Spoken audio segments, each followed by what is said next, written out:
नमस्कार, स्वागत है आप सभी का फिर से। और हम पहुंच चुके हैं फिफ्थ क्वेश्चन तक। तो फिफ्थ क्वेश्चन है, आपके अनुसार स्त्री पुरुष संघ में क्यों जाते थे। और ये इम्पोर्टेंट क्वेश्चन है। इसमें पूछा गया है कि जो लेडीज़ हैं, जेंट्स यानी जो आदमी बौद्ध धर्म को मानते थे, वो सभी संघ यानी कि जो ग्रुप्स थे उनके, जहाँ पर वो सारे भिक्षु एक साथ रहते थे, उस जगह पर वो क्यों जाते थे। तो वो इसलिए जाते थे मेनली ताकि सभी रूल्स रेगुलेशंस का अच्छे से पालन हो पाए, अच्छे से वो सभी रूल्स को फॉलो कर सकें। अब देखते हैं इसमें। हम सोचते हैं कि पुरुष और महिलाओं ने बौद्ध संघ में इसलिए प्रवेश किया क्योंकि वहाँ वे धर्म का अधिक नियमित और व्यवस्थित ढंग से अध्ययन, मनन, उपासना, धार्मिक विषयों पर विचार विमर्श, बौद्ध धर्म के दर्शन आदि प्रचारकों और अध्यापकों के माध्यम से ज्ञान और व्यवहार में ला सकते हैं। यानी व्यवस्थित ढंग से अध्ययन, यानी अच्छे तरीके से, प्लान तरीके से, सिस्टमेटिक वे में वो पढ़ाई कर सकते हैं, यानी अध्ययन बौद्ध धर्म का कर सकते हैं। जैसे हमारे स्कूल का सिस्टम होता है तो वो व्यवस्थित होता है। घर पर हम पढ़ाई करें, मन नहीं कर रहा, ये नहीं कर रहा, नहीं की पढ़ाई, चलो अगले दिन कर लूँगा, ये सारी बातें चलती रहती हैं। पर जैसे हम स्कूल में होते हैं तो पीरियड वाइज हमारे हर सब्जेक्ट्स की क्लासेस लगती हैं और हम अच्छे से पढ़ते भी रहते हैं। तो इसीलिए जो बौद्ध भिक्षु हैं वो भी संघ में जाते थे ताकि व्यवस्थित ढंग से अध्ययन हो सके, उसके बाद मनन हो सके, उपासना हो सके, धार्मिक विषयों पर बातचीत हो सके और बौद्ध धर्म के सारे दर्शन वो जो उनके गुरु हैं, उनके जो अध्यापक हैं, उनसे सीख सके और ज्ञान और व्यवहार में ला सके। ये जान नहीं है यहाँ पे वर्ड, ये ज्ञान आएगा। तो इस तरीके से अब तक हमने पढ़ा कि अच्छे से रूल्स फॉलो हो पाए और अध्यापकों के निर्देशन में वो सब कुछ सीख पाए, इसीलिए स्त्री पुरुष संघ में जाते थे। आगे है, बौद्ध संघ एक लोकतांत्रिक संस्था थी, यानी यहाँ पर कोई भी आ सकता था। इसके प्रदेश के लिए, प्रदेश नहीं यहाँ पे प्रवेश है, इसके प्रवेश के लिए कुछ नियम और उपनियम रचे गए थे, यानी रूल्स रेगुलेशंस होती थी इसमें एंट्री करने के लिए। जैसे स्कूल की होती हैं वैसे ही कुछ न कुछ रूल्स रेगुलेशन थी। हर बौद्ध भिक्षु को संघ में रहकर सभी नियमों का पालन करना पड़ता था, साधारण जीवन व्यतीत करना पड़ता था, अनुशासन में रहना पड़ता था, उचित ढंग से अपने विचारों की अभिव्यक्ति करना और भिक्षा मांगकर अपने लिए स्वयं भोजन आदि जुटाना होता था। तो बिल्कुल स्कूल की तरह सारे रूल्स रेगुलेशंस होते थे, सबको डिसिप्लिन में रहना होता था और जो डेली का खाना है वो खुद ही इकट्ठा करना होता था, खुद ही भिक्षा मांगकर अपने लिए खाना जुटाना होता था। संघ में रहते हुए बौद्ध भिक्षुक अध्ययन अध्यापन कर सकते थे और निर्वाण के लिए बताए गए मार्ग, सिद्धांतों और शिक्षाओं का अनुसरण करके मोक्ष प्राप्त कर सकते थे। निर्वाण का अर्थ होता है स्वर्ग में जाना, यानी कि बौद्ध धर्म में एक मान्यता है कि अगर व्यक्ति सभी अच्छी अच्छी चीज़ों को फॉलो करेगा, बौद्ध धर्म के सभी नियमों को फॉलो करेगा, तो उसकी जो मृत्यु होगी वो साधारण मृत्यु जैसी नहीं होगी, वो बहुत ही महान मृत्यु होगी, महान आदमियों के जैसी मृत्यु होगी। तो इसी को बोलते हैं निर्वाण प्राप्ति। निर्वाण का मतलब एक तरह से हम कह सकते हैं कि परम ज्ञान की प्राप्ति होना।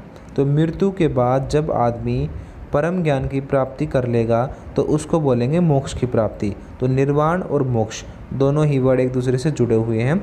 निर्वाण उसको कहा गया जो बहुत ऊंचे लेवल का ज्ञान प्राप्त कर ले, और मोक्ष का मतलब है मरने के बाद जो व्यक्ति है वो परमात्मा से मिले और स्वर्ग में जाए। तो मोक्ष का मतलब हुआ स्वर्ग में जाना। तो फोर्थ क्वेश्चन है हमारा, सांची की मूर्ति कला को समझने में बौद्ध साहित्य के ज्ञान से कहाँ तक सहायता मिलती है। यानी जो सांची का आर्किटेक्चर है उसको अगर हमें समझना हो तो बौद्ध धर्म को समझने के बाद हमें कहाँ कहाँ तक हेल्प होगी। तो इस क्वेश्चन के बारे में हमने एक स्पेशल वीडियो बना रखी है।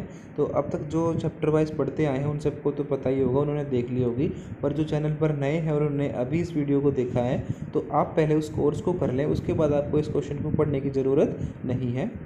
तो आप इस क्वेश्चन के लिए यहाँ पर पढ़ने की ज़रूरत नहीं है, आप उन्हीं वीडियोज़ को देख लें दोबारा। इसमें मैंने कंप्लीट अच्छे से बताया है कि किस तरीके से जो बौद्ध धर्म है उसकी सहायता से सांची की मूर्ति कला को समझा गया। अब है हमारा नेक्स्ट क्वेश्चन 7th क्वेश्चन, और 7th क्वेश्चन भी हमारा जो ये मूर्ति कला है इसी से रिलेटेड है। तो उन्हीं वीडियोस को देखकर आप इसका आंसर आराम से दे सकते हैं, पर इसमें जो थोड़ा सा पूछने का पैटर्न है उसको चेंज किया गया है। इसमें 2 फ़ोटो दिए गए हैं, इन फ़ोटोज़ को आप देख लें और उनके आधार पर हम इस क्वेश्चन को एक बार पढ़ लेते हैं। पहला पॉइंट है, दोनों चित्रों को देखने पर यह लगता है कि हमारे अध्ययन के कालांश 600 ईस्वी पूर्व से 600 ईस्वी यानी वही 6ठी शताब्दी ईस्वी पूर्व से 6ठी शताब्दी ईस्वी तक भारतीय वास्तुकला बहुत विकसित हो चुकी थी। यानी जो महाजनपदों का काल है, जिस टाइम पे बौद्ध धर्म का उदय हुआ है 600 ईस्वी पूर्व में, उस समय पर भारत की वास्तुकला बहुत डेवलप हो चुकी थी। इससे कुछ चित्र पौधों और मवेशियों से संबंधित है, यानी कुछ चित्रों में किसी पेड़ को दिखाया है, पेड़ पौधों को दिखाया है, उसके अलावा मवेशी जानवरों को दिखाया है। इसे किसी स्तूप अथवा चैत्य की दीवारों पर उसकी भव्यता को बढ़ाने के लिए लगाया गया था। यानी ये जो फ़ोटो दिखाया था अभी हमें, ये किसी न किसी स्तूप की दीवार पर लगाया गया था। दूसरा पॉइंट है, चित्र नंबर 1 में पौधे भली भांति स्पष्ट रूप से उसे दिखाने का प्रयास किया गया है, यानी पौधों को दिखाया गया है। बुद्ध ने पौधों के महत्व और लाभ को समझते हुए उन्हें विभिन्न चित्रकारियों के माध्यम से प्रदर्शित करवाया। यानी जो महात्मा बुद्ध हैं वो पेड़ पौधों की महत्व को अच्छे से जानते थे, इसीलिए उन्होंने उनके जो स्तूप हैं उनमें हर जगह पे पेड़ पौधों को बनवाया है, छपवाया है। समाज के लोग उनके महत्व को समझे और पेड़ पौधे जीवित प्रजातियों को उपयोगी माने जाए।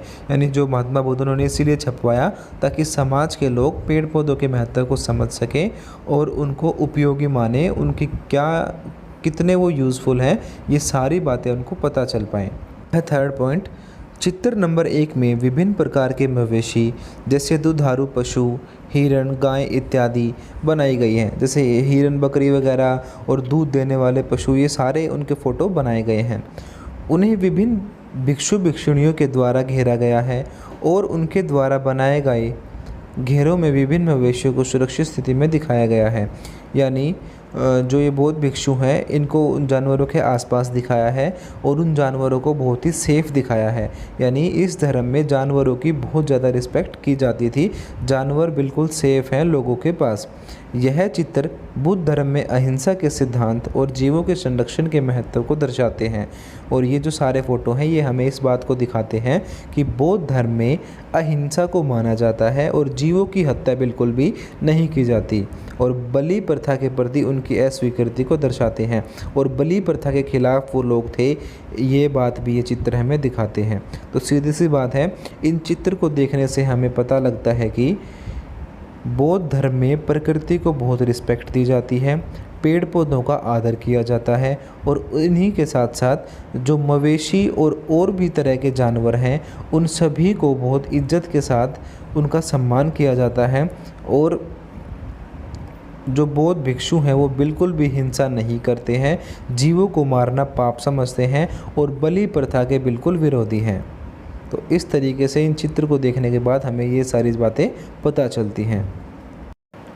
अब अगला क्वेश्चन है, वैष्णववाद और शैववाद से जुड़ी हुई वास्तुकला और मूर्तिकला के विकास की चर्चा करें। तो वैष्णववाद का मतलब है भगवान विष्णु और उनकी भक्ति, शैववाद का मतलब है भगवान शिव और उनकी पूजा पाठ की जो प्रणालियाँ हैं जो हम आज तक फॉलो करते हैं वो सारी।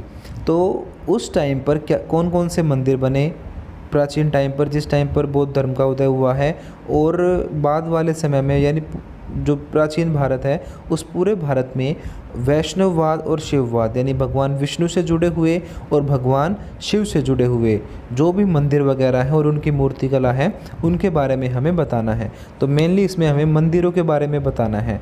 तो इसके लिए जो मैंने एक अलग से वीडियो बनाई थी कि प्रारंभिक मंदिर कैसे होते थे, उस वीडियो को आप अच्छे से देख लें और उसके हिसाब से आप सारी मूर्तिकला को समझ जाएंगे। तो उसी का आंसर आपको इसमें लिखना है। अब है 9th क्वेश्चन, और 9th क्वेश्चन के लिए भी स्पेशल वीडियो है, आप उसी को देख लें, ताकि वो वीडियो मैंने इस तरीके से बनाई है ताकि उसको देखकर ही आपको ये पूरा क्वेश्चन याद हो जाए। तो उस क्वेश्चन के लास्ट में भी मैंने नोट्स दिए हैं, तो उन्हीं नोट्स को आप लिख लें और इस क्वेश्चन को वहीं से कर लें। तो अगर आपको हमारी वीडियो अच्छी लग रही है तो हमारे चैनल को लाइक कीजिए, कमेंट कीजिए और इन वीडियोस को अपने दोस्तों तक पहुंचाइए ताकि वो भी आपकी तरह ही घर बैठे 12th क्लास की तैयारी बहुत अच्छे से कर सकें और बोर्ड्स एग्ज़ाम्स में बहुत अच्छा स्कोर कर सकें।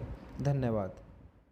अगर इंग्लिश आपकी सफलता की रुकावट and if you are not getting right position respect because of English, so don't worry, हमारा एक चैनल है फ्लुएंटा इंस्टीट्यूट नाम से, जिसका लिंक हमने ऊपर आई बटन में और नीचे डिस्क्रिप्शन में दिया हुआ है, या फिर आप यूट्यूब पर फ्लुएंटा इंस्टीट्यूट FLUENTA INSTITUTE लिख कर भी सर्च कर सकते हो। हमारा चैनल आपके सामने आ जाएगा।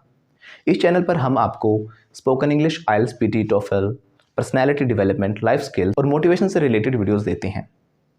और अगर आप हमारे कोर्सेज ज्वाइन करना चाहते हो तो ऊपर दिए गए नंबर पे हमारे काउंसलर्स को कॉल करें और कोर्सेज के बारे में अभी पता करें। लेकिन ध्यान रखना, जो ऊपर नंबर दिए गए हैं ये सिर्फ स्पोकन इंग्लिश डिपार्टमेंट में ही मिलेंगे। बाकी किसी इन्फॉर्मेशन के लिए या क्वेरी के लिए आप इन नंबर पे कॉल बिल्कुल मत करना, क्योंकि ये सिर्फ स्पोकन इंग्लिश रिलेटेड जो हमारा डिपार्टमेंट है वहीं पर आपकी बातें हो पाएंगी। और अगर आप चाहते हो सब्जेक्ट्स की PDF और कोई और इन्फॉर्मेशन तो आप हमें इंस्टाग्राम पे फॉलो कर सकते हो, जो कि हमने नीचे डिस्क्रिप्शन में दिया हुआ है, या फिर आप सर्च करके भी हमें इंस्टाग्राम पे फॉलो कर सकते हो। हम जितने भी बाकी सोशल मीडिया प्लेटफॉर्म्स हैं हम सभी पर अवेलेबल हैं, आप उन पर भी हमें फॉलो कर सकते हैं। बाकी जो हमारे सब्जेक्ट्स हैं उनकी सभी की वीडियोस हमने प्लेलिस्ट में बिल्कुल सीक्वेंस में डाली हुई हैं। आप जो भी सब्जेक्ट पढ़ना चाहते हो उनकी जो वीडियोज़ हैं प्लेलिस्ट में से सीक्वेंस में ही देखें, जहाँ पर आपको पूरा का पूरा सिलेबस सीक्वेंस में मिल जाएगा। जैसे कि पॉलिटिकल साइंस है, हिस्ट्री है, सिविक्स है, सभी सब्जेक्ट्स हमने अलग अलग से दिए हुए हैं। तो जो हमारे चैनल है फ्लुएंटा इंस्टीट्यूट वो है स्पोकन इंग्लिश के लिए। बाकी अगर आप सभी सब्जेक्ट्स की जो वीडियोस देखना चाहते हो वो आपको इसी चैनल पर मिलेंगी, फ्लुएंटा फैमिली पर। और जो हमारे जितने भी सब्जेक्ट्स हैं उनकी जो वीडियोस हैं वो सारी प्लेलिस्ट में से सीक्वेंस में ही देखें। हमने सारी वीडियोस को अरेंज किया हुआ है प्रॉपरली प्लेलिस्ट के अंदर, जिनका लिंक भी हमने नीचे डिस्क्रिप्शन में दिया हुआ है। Thank you.